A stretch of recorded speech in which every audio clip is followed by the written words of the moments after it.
दोस्तों हम सबको पता है कि महाराष्ट्र के अंदर पिछले दिनों एक बहुत बड़ा मामला सामने आया था, जहां एक और एंटीलिया केस ने राज्य में दस्तक दी, तो वहीं दूसरी ओर सरकार की वसूली गैंग का खुलासा हुआ, जिसमें मंत्री अनिल देशमुख धरे गए। उसके बाद लग गया कि मामला कुछ शांत होगा, क्योंकि सीबीआई ने भी अपनी रिपोर्ट दाखिल कर दी थी और अनिल देशमुख पर केस फाइल कर दिया गया था। लेकिन अब अनिल देशमुख की ओर से एक बड़ा खुलासा किया गया है, जो कि इस केस को फिर से एक नया मोड़ दे दिए हैं। और अब सबको पता चल गया है कि कैसे आपसी लड़ाई की वजह से ये कांड का खुलासा हुआ। वरना दोस्तों इस वसूली कांड की वजह से महाराष्ट्र की जनता हमेशा लूटती रहती, लेकिन एंटीलिया केस की वजह से परमवीर सिंह के ट्रांसफर के बाद गुस्साए इस पुलिसकर्मी ने पूरा खेल ही समाप्त कर दिया और महाराष्ट्र सरकार की न्यू हिला डाली। इसके बाद अब अनिल देशमुख ने यह बता दिया है कि आखिर क्यों उन पर गंभीर आरोप लगे थे। तो दोस्तों जानेंगे कि आखिर अनिल देशमुख ने क्या कुछ कहा है परमवीर सिंह के बारे में और राज्य में इस केस को लेकर क्या अपडेट आ रहा है, इसके बारे में आपको विस्तार से बताएंगे। इसलिए इस चैनल को सब्सक्राइब कर लीजिएगा, साथ ही हमारे इस वीडियो को लाइक और शेयर भी जरूर कीजिएगा। दरअसल दोस्तों महाराष्ट्र में एंटीलिया केस और मनसुख हिरेन हत्याकांड से शुरू हुई राजनीतिक उठापटक शांत होती नहीं दिख रही है। महाराष्ट्र के पूर्व गृह मंत्री अनिल देशमुख ने ट्वीट कर दावा किया है कि उन्होंने परमवीर सिंह का ट्रांसफर कर दिया था, इसीलिए परमवीर सिंह ने उन पर आरोप लगाए थे। उन्होंने ट्वीट कर लिखा, एंटीलिया और मनसुख हिरेन के मृत्यु के मामले में परमवीर सिंह और सचिन वाजे की संदेहास्पद भूमिका को देखते हुए सिंह का ट्रांसफर किया गया था, जिसके बाद उन्होंने मेरे ऊपर झूठे आरोप लगाए। अनिल देशमुख ने इससे पहले मंगलवार को बॉम्बे हाईकोर्ट में एक याचिका भी दायर की है। इसमें उन्होंने सीबीआई की तरफ से उनके खिलाफ दाखिल एफआईआर को रद्द करने की मांग की है। दोस्तों आपको क्या लगता है, क्या अनिल देशमुख वाकई में निर्दोष है या फिर परमवीर सिंह ने जानबूझकर उन पर आरोप लगाए हैं? आपका क्या विचार है कमेंट सेक्शन में जरूर बताइएगा। वहीं सीबीआई ने देशमुख के खिलाफ प्रिवेंशन ऑफ करप्शन एक्ट और इंडियन पेनल कोड की धारा 120B के तहत केस दर्ज किया है। ये मामले ऐसे में दर्ज किए गए हैं जब मुंबई के पूर्व पुलिस कमिश्नर परमवीर सिंह ने अनिल देशमुख पर वसूली रैकेट चलाने का आरोप लगाया था। दरअसल 17 मार्च को परमवीर सिंह को मुंबई पुलिस कमिश्नर पद से हटा दिया था, उन्हें होमगार्ड का डीजी बनाया गया था। इसके बाद परमवीर सिंह ने अनिल देशमुख पर सचिन वाजे से हर महीने 100 करोड़ रुपए की वसूली करने का आरोप लगाया था। वहीं मार्च में ही मुंबई पुलिस के पूर्व कमिश्नर परमवीर सिंह की एक चिट्ठी सामने आई थी, जो उन्होंने मुख्यमंत्री उद्धव ठाकरे को लिखी थी। परमवीर सिंह ने इस चिट्ठी में दावा किया था कि अनिल देशमुख ने सचिन वाजे से हर महीने 100 करोड़ रुपए की वसूली की मांग की थी, जो मुंबई के अलग अलग क्षेत्रों से वसूले जाने थे। इस मामले में खुद परमवीर सिंह ने सीबीआई जांच की मांग की थी। इसके बाद परमवीर सिंह के आरोपों के बाद देशमुख को गृह मंत्री पद से इस्तीफा देना पड़ा था। दोस्तों इस मामले के बारे में आपकी क्या राय है, कमेंट सेक्शन में जरूर बताइए। या फिर यह मामला एक रंजिश के तहत किया गया था, इसके बारे में भी आपकी राय हो तो कमेंट सेक्शन में जरूर बताइएगा।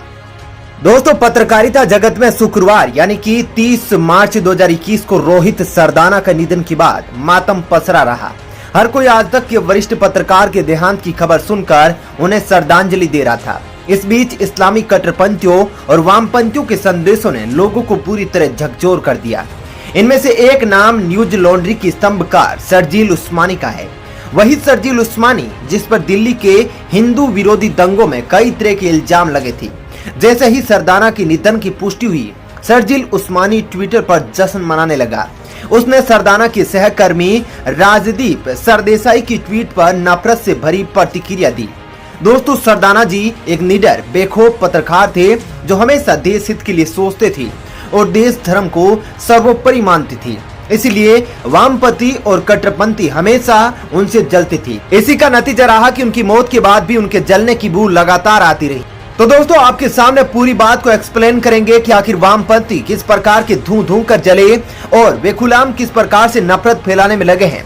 इस प्रकार के लोगों के बारे में आप क्या विचार रखते हैं, कमेंट बॉक्स में जरूर बताइएगा। और इस वीडियो को इतना शेयर कीजिएगा कि हमारी आंखें खुल जाए और देश के अंदर नफरत फैलाने वाले लोगों का जीना मुश्किल हो जाए और उन्होंने जिस प्रकार से देश में नफरत का जाल फैला रखा है उसका तोड़ निकाला जा सके।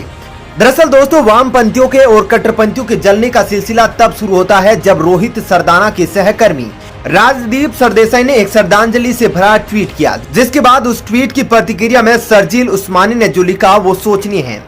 दरअसल दोस्तों रोहित सरदाना को बड़े अक्षरों में उस्मानी ने मनोरोगी, झूठ बोलने वाला, नरसंहार कराने वाला कहा। इसके अलावा यह भी लिखा कि रोहित सरदाना को पत्रकार के तौर पर याद नहीं किया जाए तो ही अच्छा है। ये ट्वीट उस्मानी ने राजदीप सरदेसाई के ट्वीट पर किया था। लोगों ने इसे देखा तो उस्मानी को खूब खरी खोटी भी सुनाई। तभी कुछ इस्लामी कट्टरपंथी आए और देखते ही देखते ट्विटर पर stand with Sharjeel Usmani trend करने लगा। एक से एक नाम के ट्विटर यूजर ने लिखा कि शर्जील ने वो किया जो उसे करना था। अगर देश को बचाना है तो हर किसी को उसकी तरह बनना होगा। वहीं पर सीएए प्रदर्शनों को भड़काने वालों में से एक आफरीन फातिमा ने कहा कि लिबरलों को न केवल सरदाना के कर्मों पर लीपापोती करने के लिए शर्म आनी चाहिए, बल्कि मुस्लिम युवाओं को भड़काने के लिए भी शर्मिंदा होना चाहिए। आफरीन के मुताबिक जो लोग सरदाना के लिए लिख रहे थे वो इस्लामोफोबिया फैला रहे थे। इसी प्रकार सैकड़ों लोगों ने शर्जील उस्मानी की भाषा में ट्वीट किया और यहाँ तक कहा कि सरदाना को किसी समुदाय के खिलाफ नफरत फैलाने में शर्म नहीं आई तो उन्हें सच बोलने में क्यों आएगी। दोस्तों, आपको पता है कि सरदाना जी किस प्रकार के पत्रकार थे और ऐसे लोगों के लिए वो हमेशा उनके पीछे लगे रहते थे जिनसे इनका जीना हराम था। इसलिए आज वे उनकी मौत का भी मातम मनाने की बजाय जश्न मना रहे हैं। अब इस बात को जानने के लिए आखिर ट्विटर पर एक हैशटैग के साथ तमाम कट्टरपंथी किसे समर्थन दे रहे हैं तो हमें उस्मानी के एक ट्वीट थ्रेड को देखना होगा। इसे उसने ट्विटर पर अपनी आलोचना के बाद शेयर किया था। इस थ्रेड में उस्मानी ने खुद को उत्पीड़ित समुदाय का कहते हुए उन लोगों पर अपना गुस्सा उतारा जो उसे मृत्यु का जश्न मनाने पर बुरा भला बोल रहे थे। उसने लिबरलों को निशाने पर लेते हुए कहा कि ये लोग चाहते हैं कि एक उत्पीड़ित समुदाय का व्यक्ति तय की गई सीमाओं में ही बात रखे। उसने कहा कि सरदाना मुस्लिमों के नरसंहार करवा रहा था और उसके सहकर्मी अब भी यही कर रहे हैं। वह कहता है कि वह सरदाना को याद करने की बजाय उन पीड़ितों को याद करेगा जिन्हें उसने क्रिमिनल कहा और अब वे जेल में हैं।